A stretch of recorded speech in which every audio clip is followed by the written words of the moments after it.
without further ado, man, the pride of Louisiana, our main man, NFL legend, Hall of Famer, from the Houston Oilers to the San Diego Chargers, Charlie Joyner joins the show. Mr. Joyner, how you doing, brother? All right, how you doing?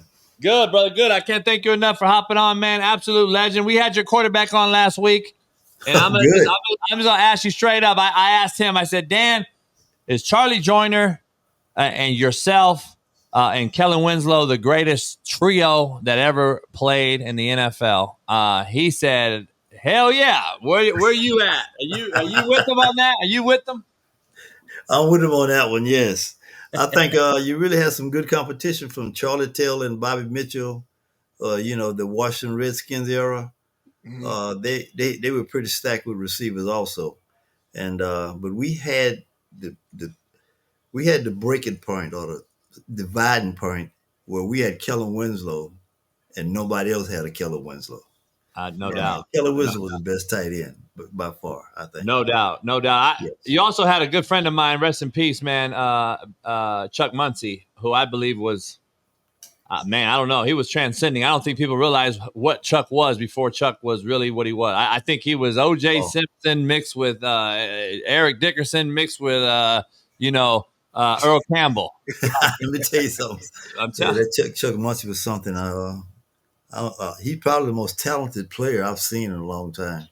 Oh man! I mean, he could run, he could catch, he could block, he could hit, he could throw. You name the football, any football drill you wanted done, he was going to be number one doing it, and that's just the way he was. He was a talented person. Wow, unbelievable. That's special. Nah, no doubt. He was special. Let me ask you one thing before Smitty dives in. Let me ask you, Coryell, was he? How far ahead of the curve was he offensively when you guys came out in 10 personnel and spread it out, and people were like, "What the hell is this?" And then you guys were getting. I mean, the things he was doing, and I catered my coaching career after some of the things he did offensively. How ahead of the curve was he at that time? Well, at that time, he was, God, I got to say, if you're counting like percentages, he's got to be at least 80% ahead of the players of that era. At least 80%. He was a passing guru. You know what I mean?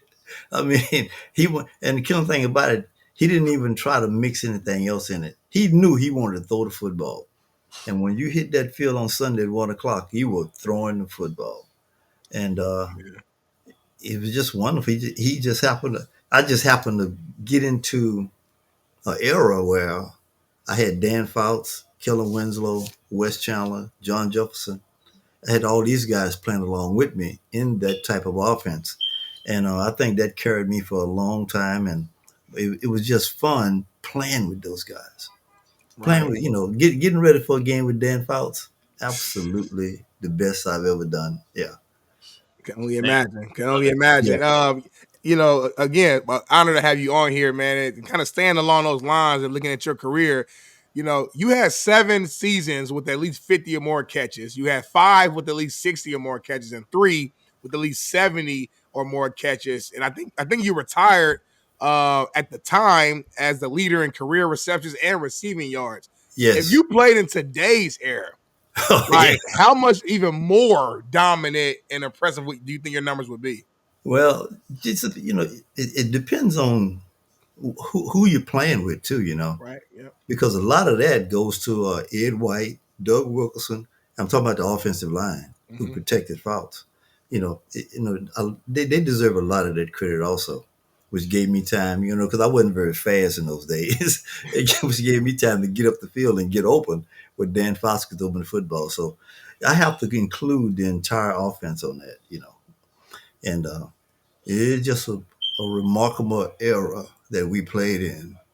It was Don Coryell. I'm telling you, Don Coryell did a great thing, and he showed the league that you can play that game successfully on offense without running the football 3 or 4 times every series. What made you great, in your opinion? Like a lot of, every player has their own unique skill sets and things that Yeah. separates them? What separated you? Longevity, I think. Mm. My first 2 or 3 years, I couldn't stay on the field. I got hurt. Every time I look up, I was getting hurt. And I was just very scared that at that time the Cincinnati Bengals might cut me, because he's a guy, you can't even stay well. But anyway, something happened where I kind of hit a stride and I never missed another game in my entire career. And that's from the fourth year to the 18th year. And I played 14 years of football where I played every down. And I just think that has a lot to do with it. Plus, I run into a quarterback who was tailor made for the way I run routes, the way I catch the football. And he understood me. And we just had a great time together in those 14 years we played together. Yeah. Charlie, I got a different question, man. A lot of people don't realize, as I coached for so long and played quarterback, we got these guys we call divas, right? And unfortunately, you guys were in that category, wide receivers and DBs. If I'm not mistaken, you were a DB that transitioned over, correct? Correct. Yes. Now, tell me the difference. Is it true that DBs are just wideouts that can't catch? I can't say that. I can't say that and be truth. But DBs is a different breed than wide receivers. You know, uh, I And got draft, I got drafted as a DB, and I kind of accepted that until I went to Cincinnati, and Paul Brown told me I was moving to wide receiver, and he said you're a wide receiver because I scouted you as a wide receiver. I didn't scout you as a DB, so that's why I went to Houston, I went as a DB. I go to Cincinnati in the trade. That's when I become a wide receiver. That's what I was going to ask you. What happened? Why'd you change over? So that makes sense. That's a crazy story. I knew you were a DB, and I'm like, wonder why Charlie wanted to go play wideout. But I'm glad he did. I'm glad that you did that and made it happen. Yeah. So And another part of that success was also being traded to Cincinnati because Cincinnati's offensive coordinator was Bill Walsh. And Bill Walsh, he went on to San Francisco and won a couple of Super Bowls. So I had the teachings of Paul Brown, his way of doing things, and I had the know-how of Bill Walsh. I had the know-how of Bill Walsh, who ran the passing game. And that's just that was the exciting part of my career right there that carried me on through the later years in San Diego when I come here and I meet up with Dan Fouts.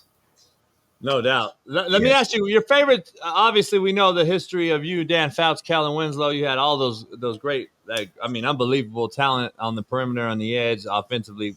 What was that your favorite time in the NFL or playing football, or did you have other times you loved Cincinnati or Oilers? What was your favorite place? Favorite place, San Diego. San Diego's tailor made for a wide receiver. No doubt. You get no rain, you get no snow. Every time I look up, the field is in perfect condition. You don't get none of that stuff out in San Diego. Now it may rain once in a while, but it doesn't rain that much out here. And that's what clogs down the passing game is what? Rain and foul weather. But no doubt. But playing in San Diego for those 14 years, it was just unbelievable, because we never got bad weather, not that much. No doubt. Coming from Louisiana too, right? Muggy, kind of humid. You come to California, you're 70 degrees all year round. You probably loving life, boy. Yeah, when I first went to San Diego, and I got off the airplane, go in the lobby, and I go outside and everything, and I'm coming from Cincinnati, and I got a jacket on, I got a sweater on, I got everything on, and I'm thinking it's as cold as it was in Cincinnati.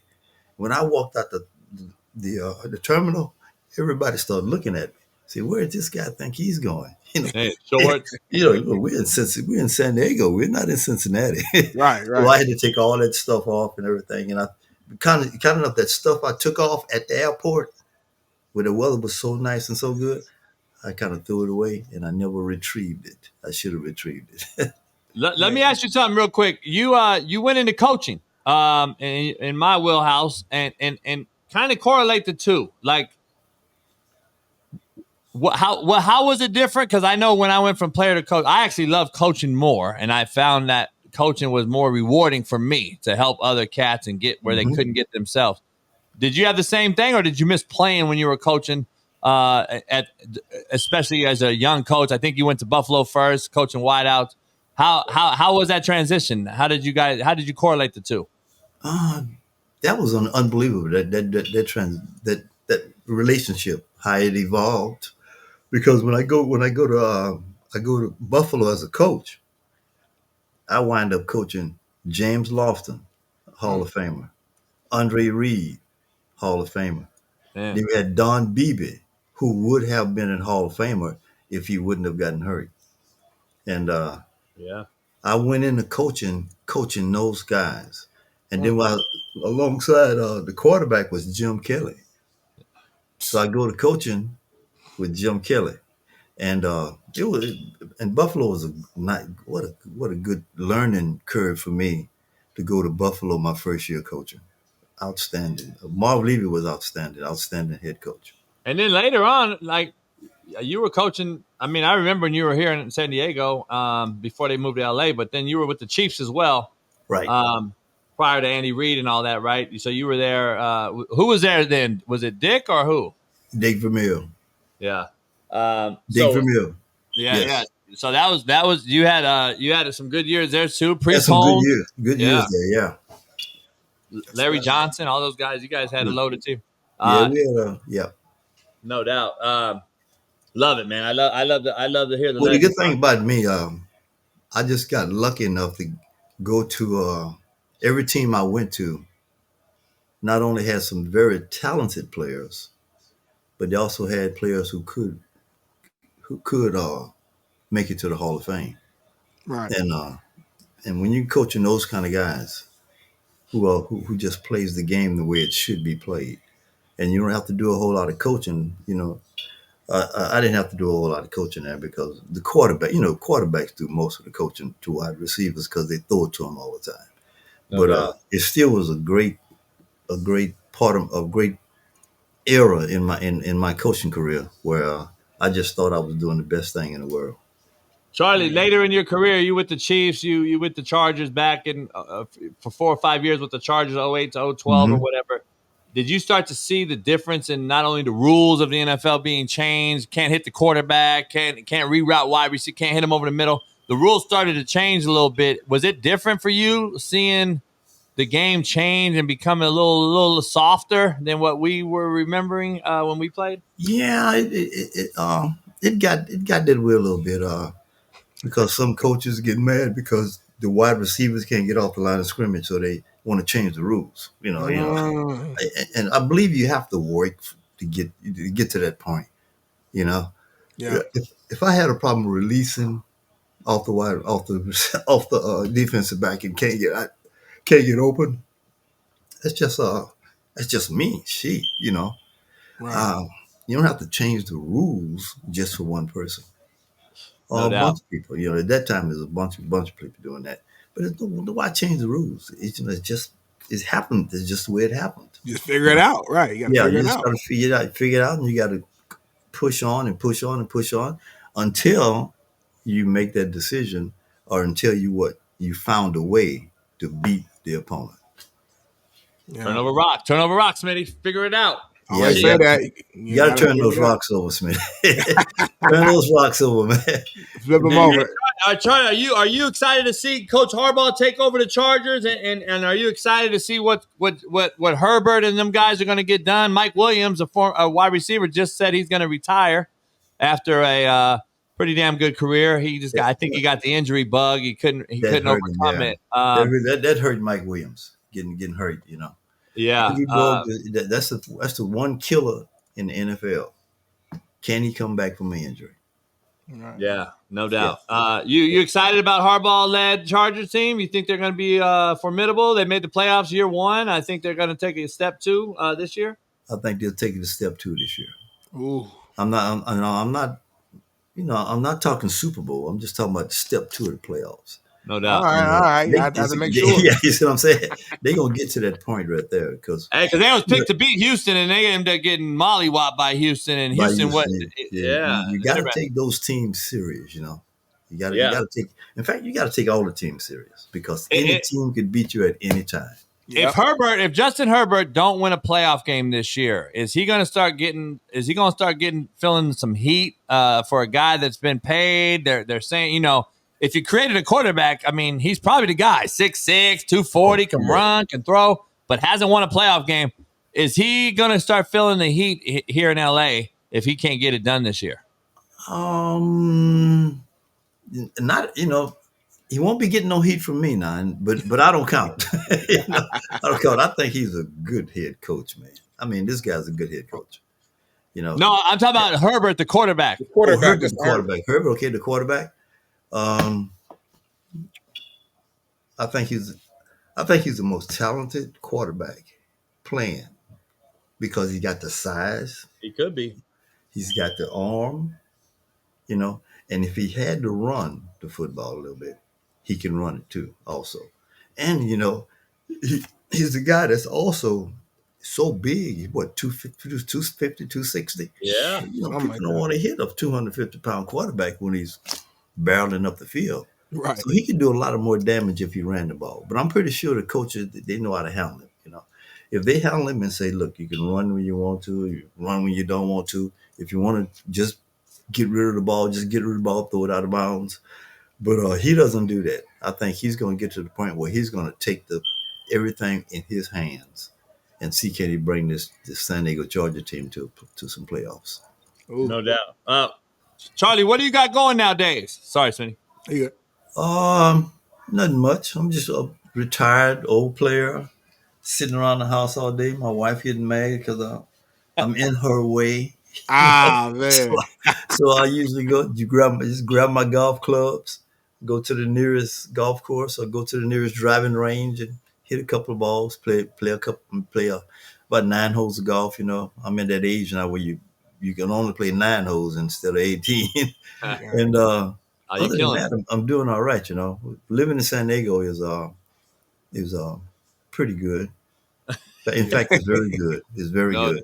no Yeah, this doubt. place here, you very seldom you get snow or rain or anything that can stop you from going outdoors.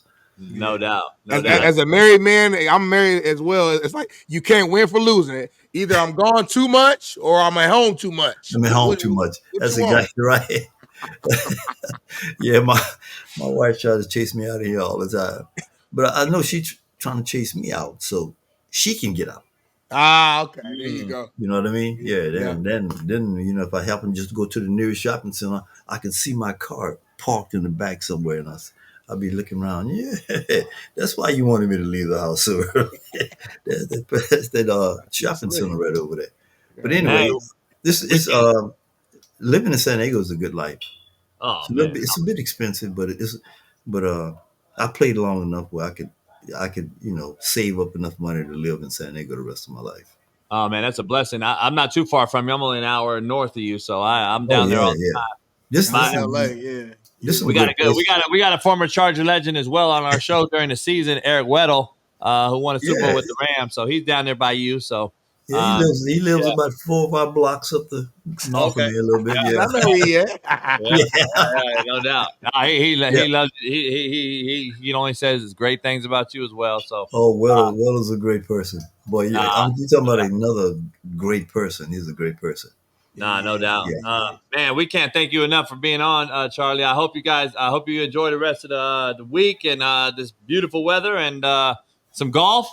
And hopefully you and the wife are long success, brother. I appreciate you hopping on here with us. All right. Thank you very much. All right, Thank you for Charlie. having me. Yeah. Appreciate you. Appreciate you. Take care.